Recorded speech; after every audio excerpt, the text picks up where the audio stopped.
இந்திய அரசியலமைப்பின் அறிமுகம் தான் இப்போ பார்க்க போகிறோம். ராணி எலிசபெத் வந்து ஒரு ராயல் சார்ட் வந்து பாஸ் பண்ணுறாங்க. எப்போனா 1600 எதுக்காகன்னு பார்த்தீங்கன்னா, ஆங்கில கிழக்கிந்திய கம்பெனி நீங்கள் போயிட்டு இந்தியாவில் வந்து வணிகம் பண்ணிட்டு வாங்க அப்படின்னு சொல்லிட்டு ஒரு சார்ட் வந்து பாஸ் பண்ணுறாங்க. அதன்படி ஆங்கில கிழக்கிந்திய கம்பெனி 1608 வந்து இந்தியாவுக்கு வராங்க. அப்படி வணிகம் பண்ண வந்தவங்க வணிகம் பண்ணுறது மட்டும் இல்லாமல் நம்ம நாட்டை கொஞ்சம் கொஞ்சமாக ரூல் பண்ண ஆரம்பிச்சாங்க.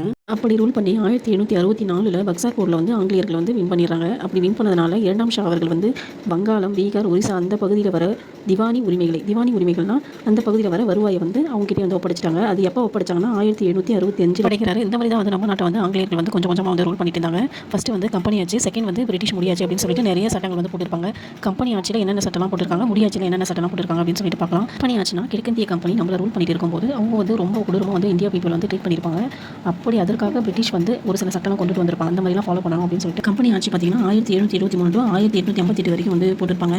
ஃபர்ஸ்ட் வந்து ஒழுங்குமுறை சட்டம் 1773, பிட்டிந்திய சட்டம் 1784, சாசன சட்டம் வந்து ஒரு 4 ஏற்றிருப்பாங்க.